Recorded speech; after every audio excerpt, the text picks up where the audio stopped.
नमस्कार, जय हिंद दोस्तों। होप स्टडी में आप लोगों का स्वागत है। देखिए, आज से हम लोग जो है एनसीईआरटी के लिए शशि शरण सर का जो है एनसीईआरटी 360, जिसमें 6 से लेके 12 तक के सभी विषयों का एनसीईआरटी हम लोग कवर करेंगे। पेज बाय पेज इसमें क्वेश्चन बनाया गया है और ये आपके हर एक एग्ज़ाम के लिए काफ़ी हेल्पफुल होगा।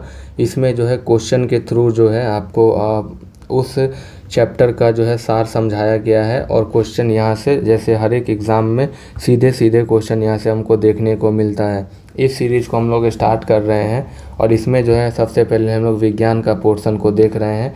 तो चलिए हम लोग चैप्टर आज हम 1, 2 और 3 कवर करने का कोशिश करेंगे। ठीक है, चलिए शुरू करते हैं। देखिए, मेन चीज़ क्या है ना, जहाँ पे जो महत्वपूर्ण चीज़ है आपको वही ध्यान देना है। ठीक है, जैसे हम पहला चैप्टर देख रहे हैं यहाँ पे आपके सामने। यहाँ पे पहला चैप्टर है भोजन के घटक।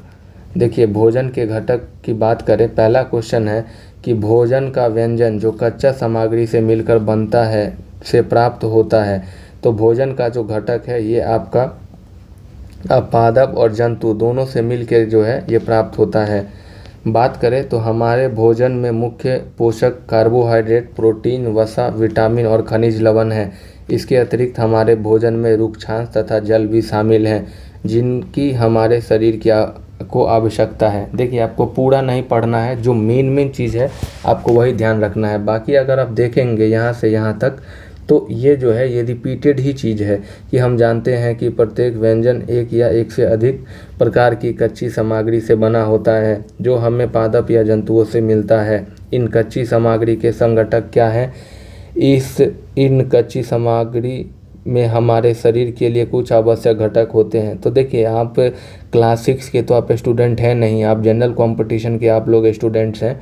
तो आपको सीधे टू द पॉइंट चीज़ों को ध्यान रखना है। ठीक है, पहला क्वेश्चन है और आप लोग कमेंट में बताइएगा कि आप लोगों को ये जो है मेन चीज़, मतलब जो मोस्ट इम्पोर्टेंट फैक्ट है वो बताया जा रहा है, ये आप लोगों को कैसा लग रहा है।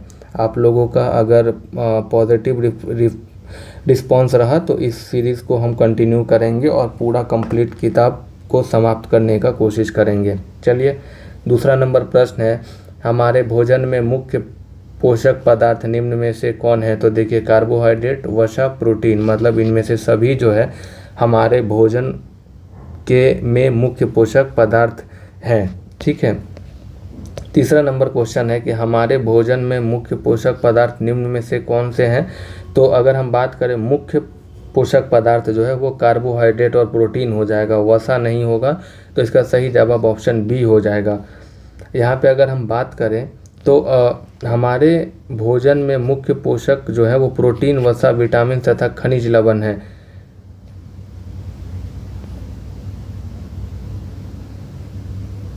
इसको थोड़ा सा आप लोग करेक्ट कर लीजिएगा। मुख्य पोषक पदार्थ जो है इसमें वसा भी होगा। ठीक है, तो इसका ऑप्शन जो है ये डी नंबर ऑप्शन हो जाएगा। अगला क्वेश्चन है कि कार्बोहाइड्रेट, प्रोटीन एवं वसा के परीक्षण के लिए निम्नलिखित विलयनों में किसका उपयोग करते हैं? तो कार्बोहाइड्रेट, प्रोटीन और वसा के परीक्षण के लिए जो है हम लोग copper sulphate, iodine, caustic soda, यानी इसमें से सभी का उपयोग करते हैं। ऑप्शन डी हमारा सही जवाब हो जाएगा। नेक्स्ट देखिए, अगला क्वेश्चन है कि भोजन में उपस्थित भोजन उपलब्धता हेतु निम्नलिखित में से सही विकल्प का चयन करिए। तो इसमें हमारा आंसर डी हो जाएगा कि प्रोटीन अगर ठोस के रूप में हो तो परीक्षण के पहले उसे चूर्ण या पेस्ट बनाना होता है। ऑप्शन डी हमारा सही जवाब हो जाएगा। छठा नंबर प्रश्न है कि निम्नलिखित में से किसे ऊर्जा देने वाला भोजन कहते हैं? तो जो आपका वसा युक्त और कार्बोहाइड्रेट युक्त भोजन होता है उससे हमको ऊर्जा मिलता है। बात करें तो कार्बोहाइड्रेट मुख्य रूप से हमारे शरीर को ऊर्जा प्रदान करते हैं। वास्तविकता यह है कि कार्बोहाइड्रेट की तुलना में वसा की समान मात्रा से हमें अधिक ऊर्जा प्राप्त होती है। वसा और कार्बोहाइड्रेट युक्त भोजन को ऊर्जा देने वाला भोजन भी कहते हैं। नेक्स्ट क्वेश्चन है कि समान मात्रा में कार्बोहाइड्रेट एवं वसा लेने पर ऊर्जा सर्वाधिक मिलेगी। तो हमको जो वसा से सर्वाधिक ऊर्जा मिलेगा। अगला क्वेश्चन है, यहाँ पे सुमेलित करना है कार्बोहाइड्रेट का स्रोत। तो अगर हम यहाँ पे देखें तो कार्बोहाइड्रेट का जो स्रोत है वो बाजरा और आलू हो जाएगा। वसा के पादप स्रोत जो है वो गिरी हो जाएगा और वसा के जंतु स्रोत जो है वो मछली हो जाएगा। ऑप्शन डी सही जवाब हो जाएगा। यहाँ पे अगर आप देखें तो कार्बोहाइड्रेट्स के कुछ स्रोत हैं जैसे शकरकंदी, आलू, गन्ना, पपीता, तरबूज, आम, मक्का, बाजरा, चावल, गेहूँ, ये सब आपका कार्बोहाइड्रेट के स्रोत हैं। वसा की स्रोत की बात करें तो पादप में देखिए हमको वसा मिलेगा मूंगफली से, गिरी से और तिल से।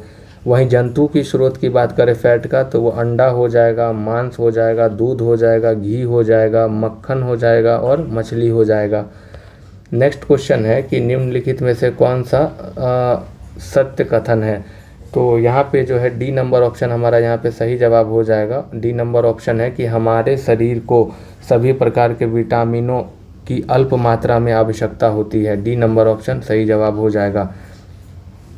यहाँ पे इसका एक्सप्लेनेशन देखें तो विटामिन डी के कुछ स्रोत हैं जैसे कि मछली, अंडा और दूध, ये सब जो है, मक्खन भी जो है विटामिन डी का स्रोत है। प्रोटीन की आवश्यकता शरीर की वृद्धि तथा स्वस्थ रहने के लिए होती है।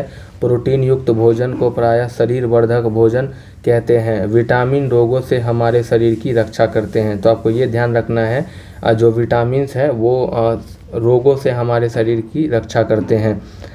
विटामिनों के एक समूह को विटामिन बी कॉम्प्लेक्स कहते हैं। हमारे शरीर को सभी प्रकार के विटामिनों की अल्प मात्रा में आवश्यकता होती है। अगला क्वेश्चन है कि हमारी आँखों एवं त्वचा में कौन सी विटामिन स्वस्थ रखता है। तो हमारे आँखों और त्वचा को जो है वो विटामिन ए जो है वो स्वस्थ रखता है। यहाँ पे इसका अगर हम देखें नेक्स्ट क्वेश्चन तो वो है हमारे शरीर में बहुत प्रकार के रोगों से लड़ने में मदद करने वाला विटामिन कौन सा है। तो बहुत से रोगों से लड़ने वाला विटामिन विटामिन सी हो जाएगा। विटामिन ए हमारी त्वचा और आँखों को स्वस्थ रखता है। विटामिन सी बहुत से रोगों से लड़ने में हमारी मदद करता है। विटामिन डी हमारी अस्थियों और दांतों के लिए कैल्शियम का उपयोग करने में हमारी शरीर की सहायता करता है। अगला क्वेश्चन है कि निम्न में से कौन सा विटामिन हमारे अस्थियों तथा दांतों के लिए कैल्शियम का उपयोग करने में हमारे शरीर का सहायता करता है। तो विटामिन डी हमारा सही जवाब जो है वो हो जाएगा। यहाँ पे सुमिलित करना है तो देखिए विटामिन ए जो है ये आपको पपीता, गाजर, आम से मिलेगा। विटामिन बी जो है वो आपको यकृत और चावल से मिलेगा। विटामिन सी जो है ये आपको अमरूद और मिर्च से मिलेगा। और विटामिन डी जो है ये आपको मिलेगा मछली के तेल से। ऑप्शन बी जो है वो सही जवाब हो जाएगा। विटामिन ए के कुछ स्रोत यहाँ हैं पपीता, गाजर, दूध। विटामिन बी के कुछ स्रोत हैं चावल, गेहूँ, यकृत। विटामिन सी के कुछ स्रोत हैं नींबू, आंवला, मिर्च, अदरक, संतरा और टमाटर। विटामिन डी के कुछ स्रोत हैं मछली, अंडे, दूध और मक्खन, ये सब। अगला क्वेश्चन देखिए कि आहारी रेशो यानी रुक्षांश के संदर्भ में निम्नलिखित कौन सा कथन जो है सही नहीं है। तो देखिए यहाँ पे आहारी रेशे रुक्षांश के नाम से जाना जाता है, ये स्टेटमेंट हमारा सही है। हमारे खाने में रुक्षांश की आपूर्ति मुख्यतः पादप उत्पादों से होती है, ये भी स्टेटमेंट हमारा सही है। और तीसरा है यहाँ पे रुक्षांश हमारे शरीर को कई प्रकार के पोषक पदार्थ प्रदान करते हैं। देखिए रुक्षांश जो है ना ये हमारे शरीर को कोई भी पोषक पदार्थ जो है वो प्रदान नहीं करते हैं। तो ऑप्शन सी जो है ये हमारा सही जवाब हो जाएगा। यहाँ इसका एक्सप्लेनेशन देखिए, आहारी रेशे रुक्षांश के नाम से भी जाने जाते हैं। हमारे खाने में रुक्षांश की पूर्ति मुख्यतः पादप समूहों से होती है। रुक्षांश के मुख्य स्रोत साबुत खाद्यान्न, दाल, आलू, ताजे फल और सब्जियां हैं। रुक्षांश हमारे शरीर को कोई भी पोषक प्रदान नहीं करते हैं। रुक्षांश बिना पचे भोजन को बाहर निकालने में हमारे शरीर की सहायता करते हैं। अगला क्वेश्चन है कि कथनों पे विचार करना है और हमको यहाँ पे सही कथन बताना है कि जल भोजन में उपस्थित पोषक पदार्थों को अवशोषित करने में सहायता प्रदान करता है, ये स्टेटमेंट सही है। और जल शरीर के अपशिष्ट पदार्थों के बाहर निकालने में सहायक होता है, यानी दोनों ऑप्शन यहाँ पे सही हो जाएगा।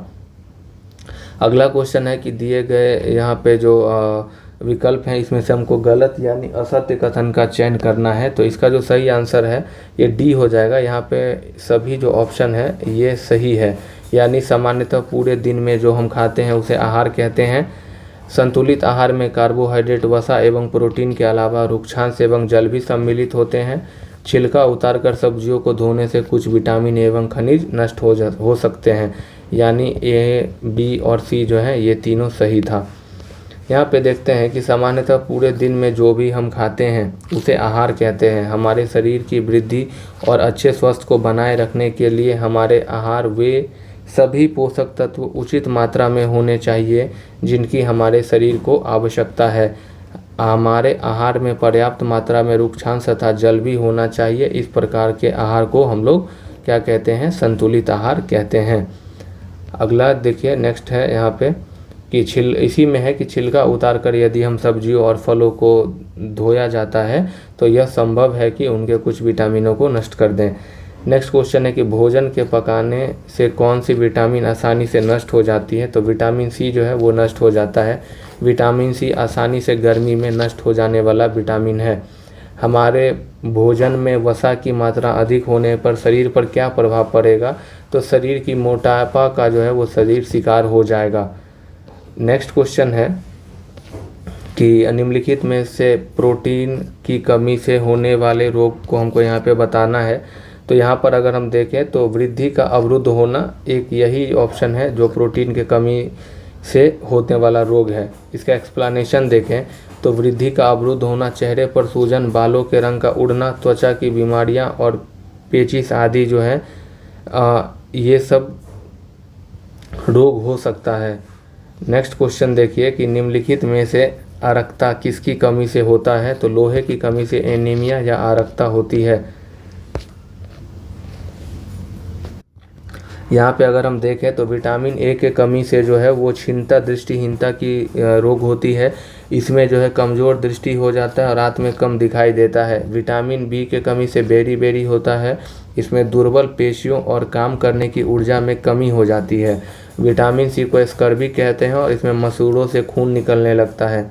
विटामिन डी को रिकेट्स कहते हैं और अस्थियों का मुलायम होकर मुड़ जाना इसका लक्षण है।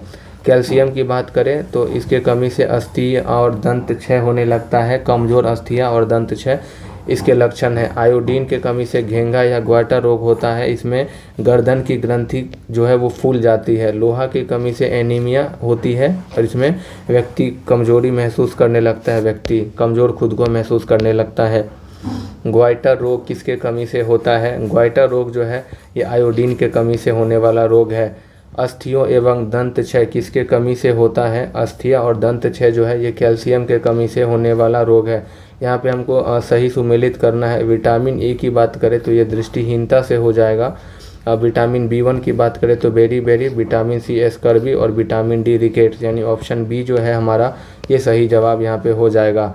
दुर्बल पेशियाँ एवं काम करने की ऊर्जा में कमी किस विटामिन की कमी से होता है? तो ये जो है विटामिन बी1 के कमी से होता है। अगला क्वेश्चन है यहाँ पे देखिए, टोटल अगर हम देखें तो चैप्टर नंबर 1 से जो है टोटल 24 प्रश्न थे। ठीक है, अब हम लोग देखते हैं चैप्टर नंबर 2 को, जो है हमारा वस्तुओं के समूह बनाना।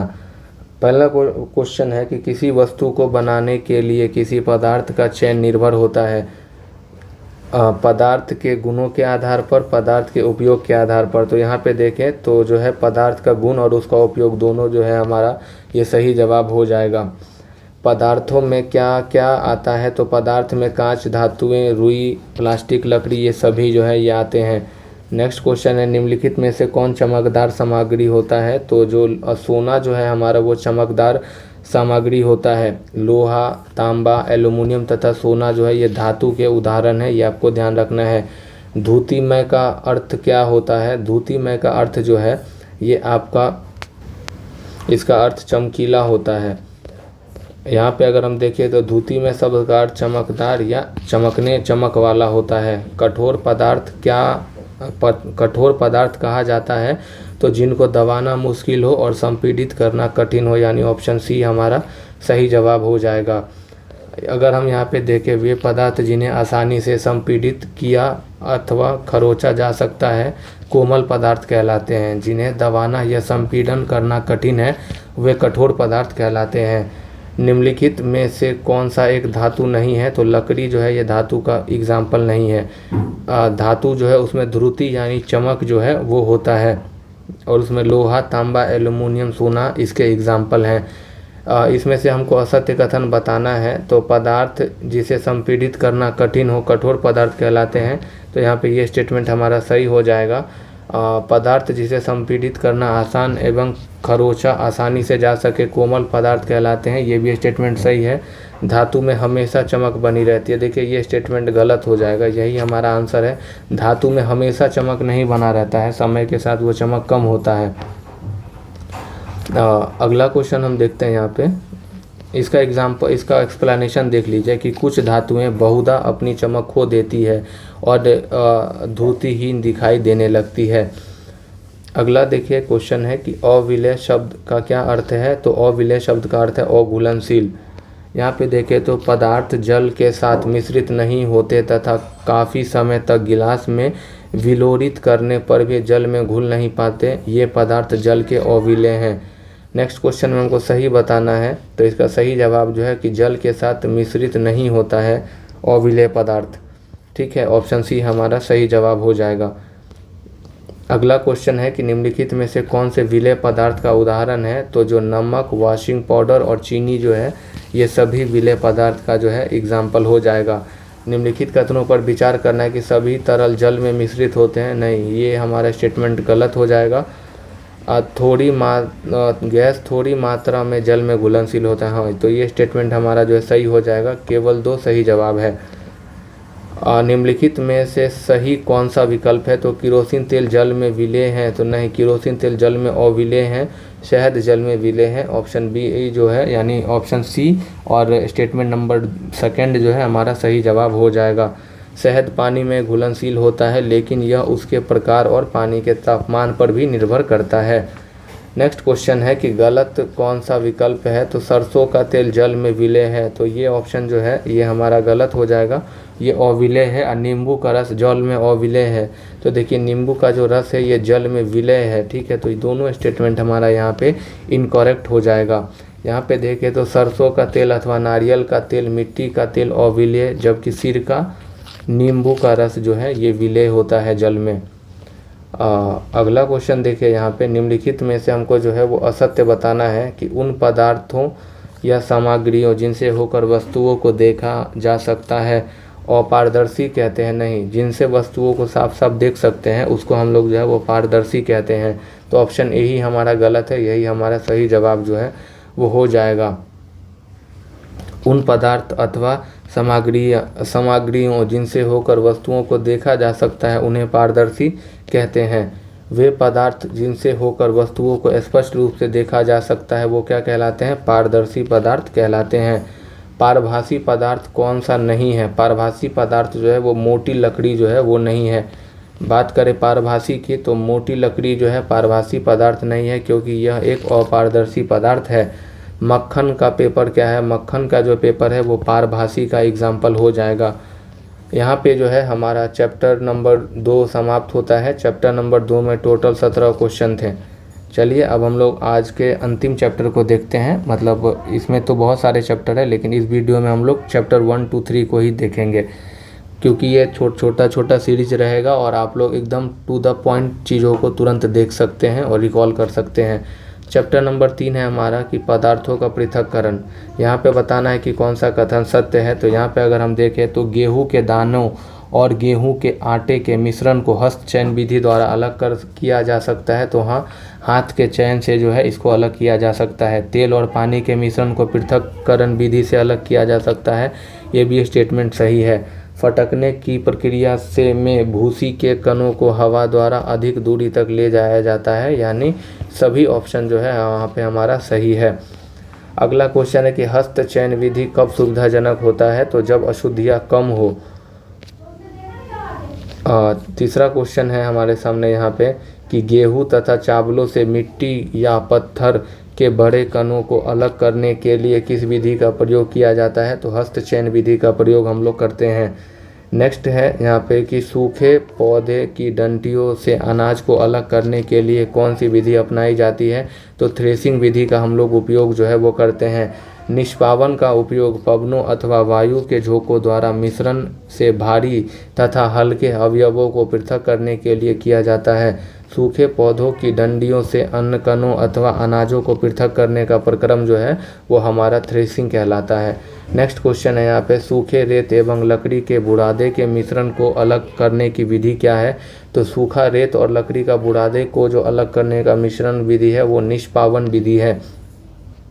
निम्नलिखित कथनों पर हमको विचार करना है और यहाँ पे देख लेते हैं कि यहाँ पे हमको क्या बताना है। यहाँ पे हमको जो है वो गलत कथन बताना है। यहाँ पे देखिए, पहला स्टेटमेंट जो है कि साधारणतः किसान निष्पावन विधि का प्रयोग हल्के भूसे से भारी अनकण को अलग करने के लिए करता है। हाँ, ये स्टेटमेंट सही है। और इस विधि से निकाली अशुद्ध पदार्थों का प्रयोग किसान अन्य प्रयोजनों में भी कर सकता है। जैसे अगर आप देखेंगे कि भूसा का जो प्रयोग है किसान जो है वो पशुओं के चारा के लिए करता है, तो ये भी स्टेटमेंट सही है। यहाँ पे देखिए कि हमको पूछा है गलत, तो इसमें से दोनों कथन सही है, तो मतलब कोई भी कथन गलत नहीं है। यहाँ पे देखिए निष्पावन की प्रक्रिया बताई गई है। यहाँ पे एक लेडीज़ जो है ये सूप में कुछ गेहूँ या कुछ रखी हुई है जिसमें भूसा भी मिश्रित है। हवा की दिशा में जब इसको उड़ेला जाता है तो इसमें भूसा अलग हो जाता है और भारी कण जो है अनाज के वो इकट्ठा हो जाते हैं। इसी विधि को निष्पावन विधि कहा जाता है। नेक्स्ट क्वेश्चन है, इसी का एक्सप्लेनेशन देख लीजिए कि किसी मिश्रण के अवयवों को इस प्रकार पृथक करने की विधि निष्पावन कहलाती है। निष्पावन का उपयोग पवनों अथवा वायु के झोंकों द्वारा मिश्रण से भारी तथा हल्के अवयवों को पृथक करने में किया जाता है। साधारणतया किसान इस विधि का उपयोग हल्के भूसे को भारी अनकणों से पृथक करने के लिए करते हैं। नेक्स्ट क्वेश्चन है कि किस विधि का प्रयोग वायु के झोंकों द्वारा मिश्रण से भारी तथा हल्के अवयवों को पृथक करने के लिए किया जाता है। तो निष्पावन विधि का उपयोग किया जाता है। किसी मिश्रण के अवयवों को इस प्रकार पृथक करने की विधि जो है वो निष्पावन कहलाती है। अगला क्वेश्चन है, पृथक्करण की विधि में शामिल है। तो हस्तचयन विधि, निष्पावन और थ्रेसिंग, यानी डी नंबर का ऑप्शन जो है मतलब ये सभी विधि उसमें जो है वो शामिल हमारा हो जाएगा। अगला क्वेश्चन है कि पत्थर, डंडियाँ तथा भूसे को निष्पावन तथा थ्रेसिंग कर रहे हैं, किस विधि का उपयोग करेंगे। तो इसमें हम लोग चालन विधि का जो है उपयोग करते हैं। नेक्स्ट क्वेश्चन है हमारे सामने कि निम्नलिखित में से किस विधि का प्रयोग मुख्य रूप से ठोस पदार्थों के अवयवों जिनकी आमापों में अंतर हो को अलग करने के लिए किया जाता है। तो हम चालन विधि का उपयोग करते हैं। चालन विधि का उपयोग है जिसमें हम दो ऐसे अवयव जिनकी आमापों का अंतर हो उसको पृथक्करण करने के लिए इसका उपयोग करते हैं। नेक्स्ट क्वेश्चन है कि निम्न में से किसका प्रयोग निस्यंदक जो कि छनने के काम आता है के रूप में होता है। तो जो फिल्टर पेपर है इसका उपयोग हम लोग छानने के काम में करते हैं। अगला क्वेश्चन है कि दिए गए विकल्प में जो है कौन सा कथन सही नहीं है वो बताना है हमको। कि मिश्रण में जल मिलाने पर भारी अवयव नीचे की तली में बैठ जाना निस्तारण है। नहीं, ये निस्तारण नहीं है। ऑप्शन ए ही जो है हमारा ये गलत हो जाएगा।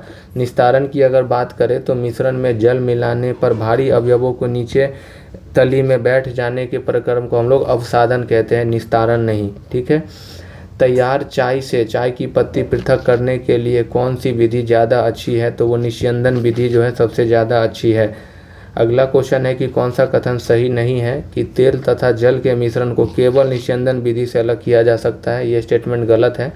तेल तथा जल के मिश्रण को अवसादन तथा निस्तारण विधि से अलग करना ज़्यादा अच्छा है। तो ऑप्शन बी जो है हमारा वो यहाँ तेल और जल के मिश्रण को जो है हम बस निस्यंदन विधि से जो है ये उपयोग अलग कर सकते हैं। ये स्टेटमेंट तो गलत है, लेकिन दूसरा स्टेटमेंट हमारा सही है। गलत बताना था, ऑप्शन ए सही जवाब हो जाएगा।